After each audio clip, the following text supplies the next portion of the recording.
오늘은 제104주년 3.1절 기념주일입니다. 일찍이 1910년 8월 29일 한일 합병 조약이 맺어짐으로 해서 우리는 주권을 잃어버렸습니다. 경제적인 수탈을 당하고 정신문화까지 전부 일제의 침략에 말살되기 시작을 했습니다.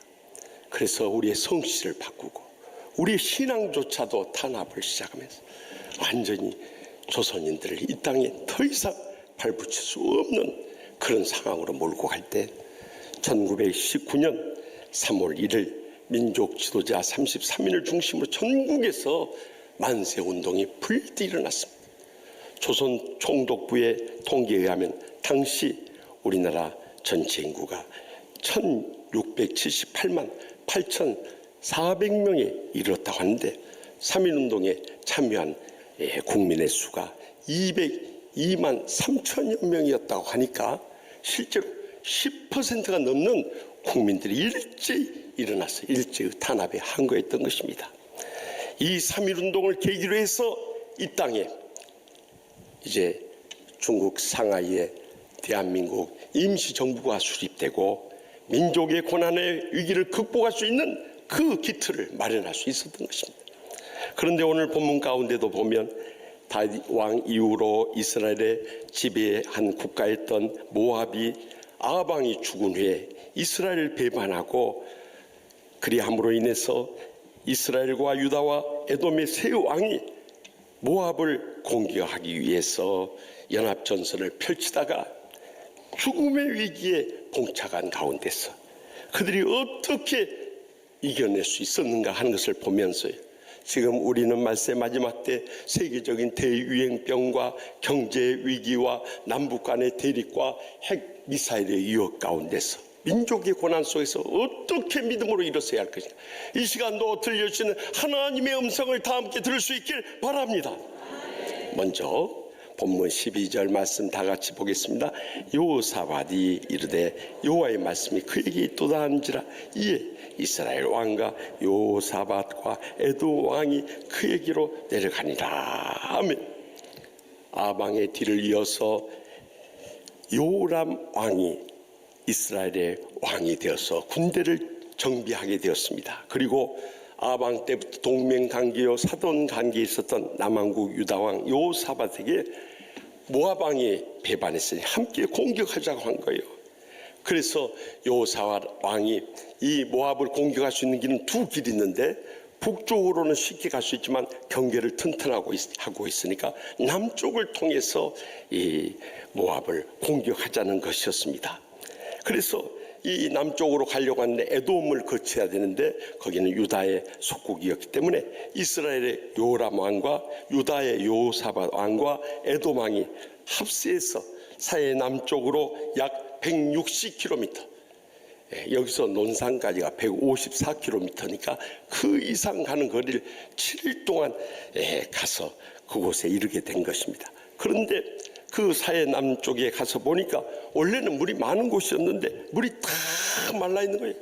7일 동안 사막길을 그렇게 거닐었는데 물이 없게 되니까 당황할 뿐만 아니라 그들이 기진맥진한 상태에서 더 이상 모압을 공격할 수 없는 상황이 이르게 됐어요. 이렇게 이 이스라엘의 요람 왕이 낙심 가운데 빠져 있을 때 신앙의 왕이었던 남유다 여호사밧 왕은 그들에게 묻습니다. 여호와의 선지자가 여기는 없느냐 하고 물었을 때 이스라엘의 신하 한 사람이 전에 엘리야 선지자를 수동 들던 엘리사 선지자가 여기 있나이다 대답한 겁니다. 그때 여호사밧 왕이 고난의 위기를 극복할 수 있는 여호와의 말씀이 그에게 있도다 하고 기뻐하면서 그 말씀을 통해서 이제는 모든 난국을 헤쳐나갈 수 있는 길을 열고자 했던 것입니다. 우리의 인생이나 민족의 고난 속에서 우리가 두려워하거나 낙심하지 말아야 할 이유가 바로 거기에 있는 거예요. 여호와의 말씀 가운데 우리 인생의 모든 문제에 대한 해답이 있기 때문입니다. 그런데 신앙생활을 하면서 보면은요, 많은 사람들이 영적으로 침체되어 있거나 나태하거나 교만에 빠져 있으면 여호와의 말씀 앞에 나오지 않습니다. 귀를 기울이지 않습니다. 이 말씀 앞에 엎드리지 않는데 우리의 문제에 더욱더 큰 심각성이 있다는 것을 잊지 마시기 바랍니다. 그래서 이사야 55장 1절에서 3절에 오라 너희 모든 목마른 자들아 물로 나오라, 돈 없는 자도 오라, 너희는 와서 사 먹되 돈 없이 값 없이 와서 포도주와 젖을 사라. 너희가 어찌하여 양식이 아닌 것을 위하여 은을 달아주며 배부르게 하지 못할 것을 위하여 수고하느냐. 내게 듣고 들을지어다. 그리하면 너희가 좋은 것을 먹을 것이며 너희 자신이 기름진 것으로 즐거움을 얻으리라. 너희는 귀를 기울이고 내게로 나와 들으라. 그리하면 너희의 영혼이 살리라. 내가 너희를 위하여 영원한 언약을 맺으리니 곧 다윗에게 허락한 확실한 은혜리라. 얼마나 분명하게 약속하고 계십니까? 그렇기 때문에 우리가 어떤 인생의 고난이나 민족의 고난 앞에서 낙심하지 말아야 할 이유가 바로 여기 있는 거예요. 우리는 어렵고 힘들수록 주님 앞에 나와야 되는 것입니다. 여호와의 말씀에 귀를 기울여야 되는 것입니다. 아멘의 믿음으로 받아들여야 되는 것입니다. 더 나아가서 그 말씀 앞에 엎드려서 동의하고 자복할 때 우린 영적으로 모든 고난을 이겨내고 일어설 수 있는 것입니다. 그뿐만 아니라 또 목장 모임에 가서 자신이 받은 은혜를 함께 나누는 거예요. 사실 목장 모임에 가보면요, 내가 말씀을 통해서 깨닫지 못한 은혜를 다른 목원들을 통해서 얼마나 많은 은혜를 받는지 몰라요. 영적으로 교만하면 목장 모임 절대 안 갑니다. 그러나 가보면은 또 색다른 은혜를 체험하게 되는 것입니다. 그뿐만 아니라 지금 3주째 주님께서 계속 강조하는 것을 저도 말씀을 받아서 여러분들에게 전합니다마는 이 말씀 앞에 나올 것을 계속 명령하시면서 우리가 이제 3월 2주간부터 시작되는 치유, 양육, 사역, 훈련, 성경 공부에 한 과목이라도 드려야 되는 거예요. 왜 목사, 장로, 권사, 집사 돼서 신앙이 식어가고 떨어져가고 파멸을 이룬 줄 아십니까? 하나님 말씀에 사모하는 심령이었고 그 말씀의 은혜로 채워지지 않고 그 말씀 속에서 살아가지 않는데 영적으로 점점 잠들고 병들고 죽어가서 자기 신앙만 무너지는 것이 아니라 하나님의 교회에 걸림돌이 되고 하나님 나라 복음 사역을 방해하는 장애물로 추락해버린 경우가 얼마나 많은지 몰라요. 그래서 우린 세상에 그 무엇보다도 이 복음의 기쁜 소식, 이것을 나와서 듣고 이 말씀 붙잡고 일어서야 하는 것입니다. 계속해서 본문 13절 말씀 다 함께 읽겠습니다. 엘리사가 이스라엘 왕에게 이르되 내가 당신과 무슨 상관이 있나이까? 당신의 부친의 선지자들과 당신 모친의 선지자들에게로 가소서 하니 이스라엘 왕이 그에게 이르되 그렇지 아니하니이다. 여호와께서 이세 왕을 불러 모아 모압의 손에 넘기려 하시나이다 하니라 하며 이스라엘의 여호람 왕은 유다의 요사밧 왕과 에돔 왕과 함께 엘리사 선지자를 찾아가서 도움을 요청합니다. 그러자 엘리사 선지자는 요람 왕이 믿음으로 사는 왕이라는 것 아니기 때문에 그에게 말하길 내가 당신과 무슨 상관이 있나이까? 당신의 부친 아합 왕과 당신의 모친 이세벨 왕비가 믿는 바알과 아세라 선지자들한테 가서 도움을 구하시오 한 거예요. 그러자 요람 왕이 바알 신이나 아세라 신의 선지자들은 이 문제를 해결하지 못합니다. 엘리사 선지자님이 도와주지 않으면 우리 세 왕이 다 죽고 세 나라가 위태하게 되어 있습니다. 그러자 엘리사 선지자가 만군의 여호와께서 살아계심을 두고 맹세하노니 내가 만일 믿음으로 사는 이 유다 왕 여호사밧 왕을 보지 않았다면 당신을 향하지도 않고 당신을 보지 않았을 텐데 여호사밧 왕 때문에 도와줄 것을 약속하신 거예요. 여호사밧 왕이 어떤 사람입니까? 역대하 17장에 보면 그는 왕이 된 후에 먼저 산당과 우상을 모두 제거했습니다. 그리고 선지자들과 레위인들을 세워서 하나님의 율법을 가르치게 하는 기회를 허락해 주었던 것입니다. 그 여호사밧 왕의 믿음 때문에 그들은 구원과 승리의 길이 열린 거요. 그때 이제 예언을 하고자 해서 그들에게 구원과 승리의 길을 알려주고자 할 때 이 검은고를 타는 자가 검은고를 타는데 여호와의 신이 검구를 타는 자에게 임한 것이 아니라 엘리사 선지자에게 임함으로 인해서 그 예언의 말씀을 할 수 있었던 거예요.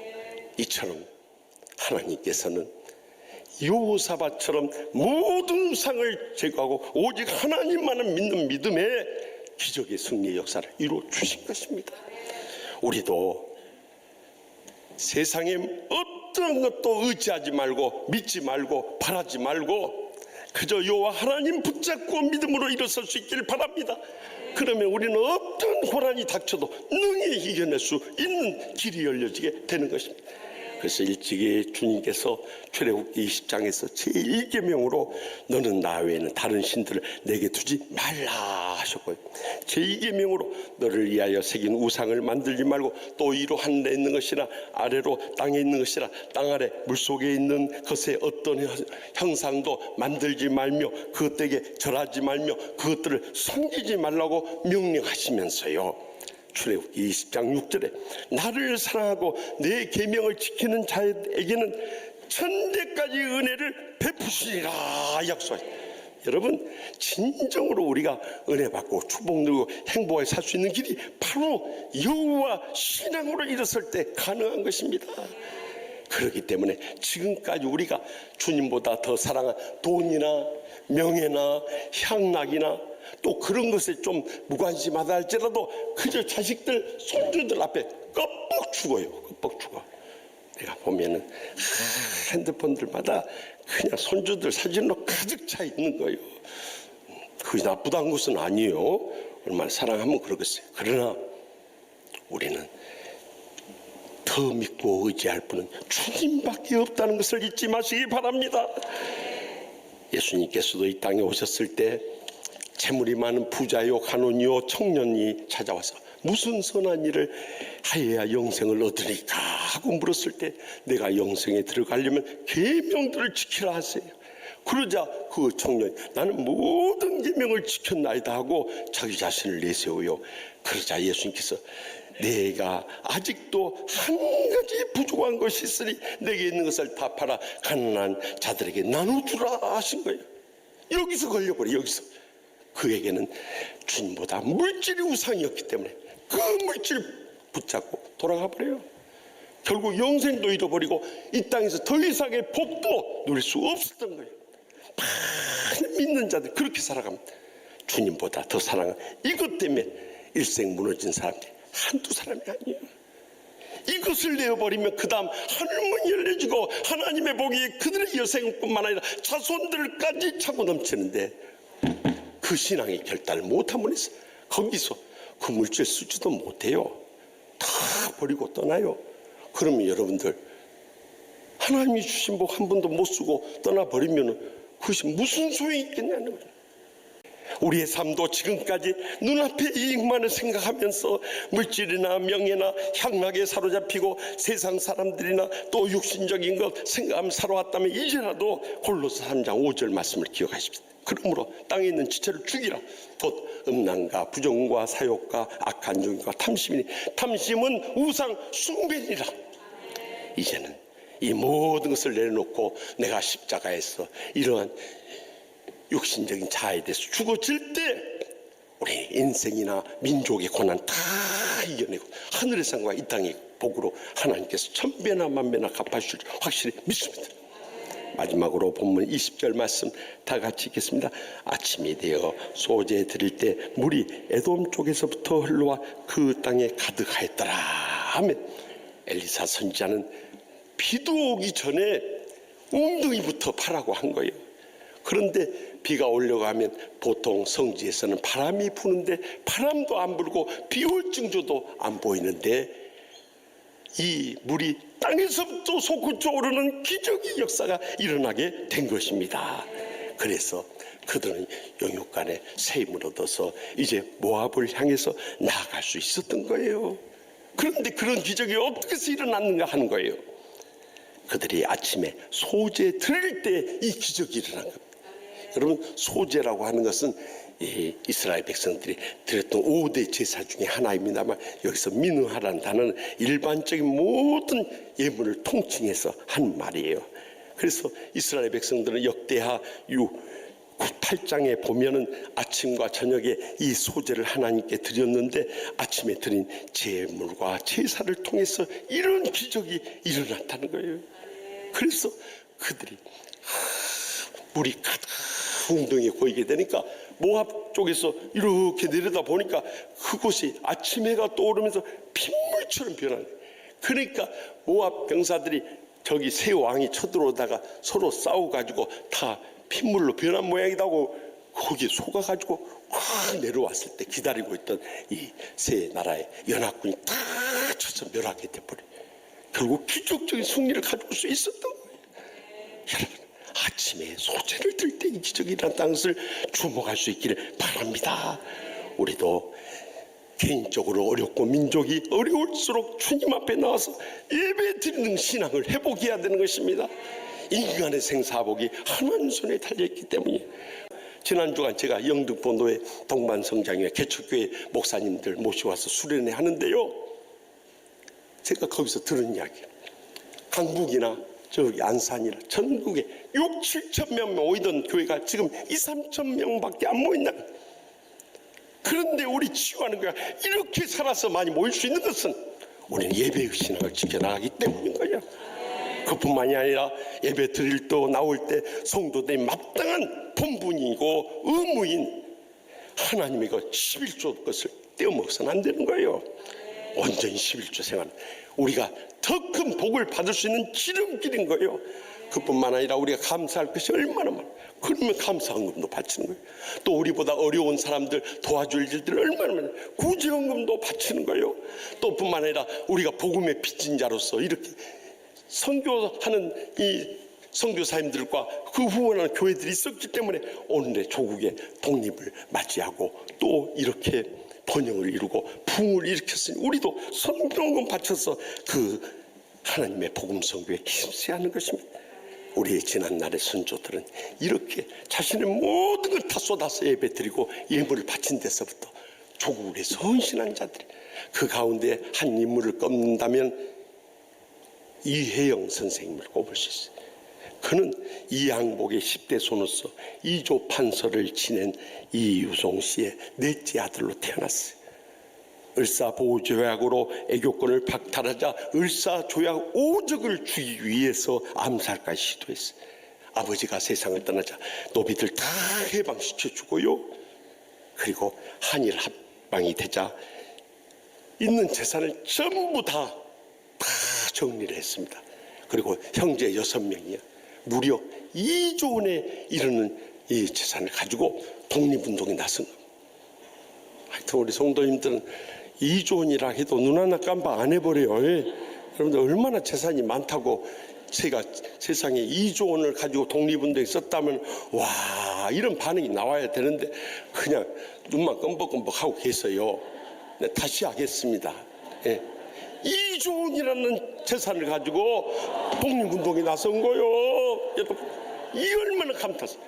그래서 만주에다가 신흥무관학교라는 독립군 양성소를 세워가지고 사제를 다 틀어서 유영재가 독립운동에 힘썼어요. 그런데 가지고 왔던 돈이 다 떨어졌어요. 그 다음부터는 풀뿌리를 먹으면서 살아요. 얼마나 피눈물 나는 일이요.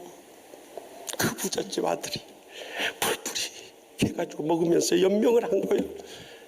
그것도 조선인 밀고자에 의해서 잡혀가서 결국에는 중국 다롄에서 65세 고문에 못 견뎌 옥사하고 말았어요. 여러분, 이런 선조들이 있었기 때문에 조국의 독립 맞았을 뿐만 아니라 하나님께서는 그 가문을 잃지 않았어요. 결국 그 동생 이시영 씨가 하나님의 은혜로 대한민국 초대 정부의 부통령이 되는 영광을 누릴 수 있었던 것입니다. 우리의 신앙의 선조들도 총을 위해서 이렇게 모든 걸 쏟았는데 우리도 이제는 하나님 앞에 예배드리고 예물을 바쳐서 주일에 힘써야 되는 거예요. 그래야 할 때 지난날의 선조들의 그 신앙을 이어받아서 우리 자손 대대로 믿음의 복을 누리며 하나님 나라 위하여 귀하게 쓰임받으며 큰 영광 돌리게 될 줄 확실히 믿으시기 바랍니다. 3.1운동이 독립운동의 씨앗을 뿌렸다면 그 후로 순교의 열매들 계속 맺어갔습니다. 그 가운데 잊을 수 없는 분이 안중근 의사예요. 그는 항일 의병장이었습니다만 1909년 10월 26일 을미사변의 주범이었던 실제적 원흉인 일본 초대 내각의 총리 대신 이토 히로부미가 하얼빈역에 온다는 정보를 입수하고 그 독립대원들과 함께 그를 암살하는 데 나섰습니다. 그리고 오전 9시 30분 하얼빈역에 잠입해 있다가 이토 부미가 히로부미가 내리자마자 달려들어서 총탄에 그를 저격하고 말았습니다. 그리고 결국 러시아 군대 체포대가 일경에 넘겨져서 그는 말할 수 없는 고문을 당하면서 결국 교수형으로 세상을 떠나기 전에 이런 기도를 드렸다고 합니다. 주님, 저는 단 한 번도 주님을 잊은 적이 없습니다. 언제나 주님 뜻대로 살고자 몸부림치며 노력했습니다. 그러한 저에게 주님은 새로운 임무를 주셨습니다. 이것은 제 자신의 영광일 뿐만 아니라 저희 조국과 교회의 영광임을 잘 알고 있습니다. 저는 임무를 기어이 실행에 옮기는데 모든 것은 주님의 능력으로 이루어짐을 믿사오니 끝까지 보살펴 주시옵소서. 이미 마음의 준비는 다 되어 있습니다. 최후의 순간까지 저를 지켜 주시옵소서. 그리하여 제가 방아쇠를 당길 때 추호의 흔들림이 없이 이토 히로부미를 명중시켜 쓰러뜨리게 하여 주시옵소서. 제가 죽은 후에 대한 독립의 만세 소리가 천국에 들려오면 저는 기뻐 뛰면서 천국에서도 만세를 부를 것입니다 하고 마지막 기도를 하고 달려들었습니다. 암살시키고 말았어. 그리고 1910년 3월 26일 중국 리순 형무소에서 교수형을 당하기 전에 그 소식을 전해든 어머니 조마리아 여사가 안중근 의사의 두 동생을 보내 편지가 우리를 더욱더 슬프게 합니다. 사랑하는 아들아, 내가 만약 늙은 어미보다 먼저 죽은 것을 불효라 생각하면 이 어미는 조롱거리가 될 것이다. 너의 죽음은 너 한 사람의 것이 아니라 조선인 전체의 분노를 짊어지고 가는 것이다. 내가 항소를 한다면 그것은 목숨을 구걸하고 마는 것이 되고 만다. 내가 조국을 위하여 이에 이르렀은즉 죽는 것이 우리의 가문의 영광이다. 모자가 이 세상에는 다시 상봉치 못하겠으니 그 심정이 어떻게 다 말할 수 있으랴. 살아계신 하나님께 기도할 뿐이다. 이 가슴 아프고 구구절절 눈물 속에 지은 이 마지막 사랑하는 아들에게 보낸 편지를 받고 결국 안중근은 순순히 교수형에 임했던 것입니다. 이렇게 조국을 위해서 자기의 생명까지 아낌없이 바치고 사랑하는 아들까지 들여지면서 우리의 선조들은 조국의 독립을 염원했는데 우리는 무엇을 위해서 우리의 남은 때를 살고 있느냐는 것입니다. 사랑하는 성도 여러분, 지난날에 우리의 신앙의 선조들의 발자취를 따라서 우리도 가장 먼저 하나님 말씀 앞에 엎드려지고요, 말씀보다 더 사랑했던 우상 철저히 내어버리고요, 살아계신 하나님께 온전한 예배와 예물을 회복하게 될 때 거기서부터 하늘문이 열려주고 어떠한 개인이나 민족의 고난도 다 극복하게 될 뿐만 아니라 하나님 나라 위하여 귀하게 쓰임받으며 큰 영광 돌리게 될 줄 확실히 믿습니다.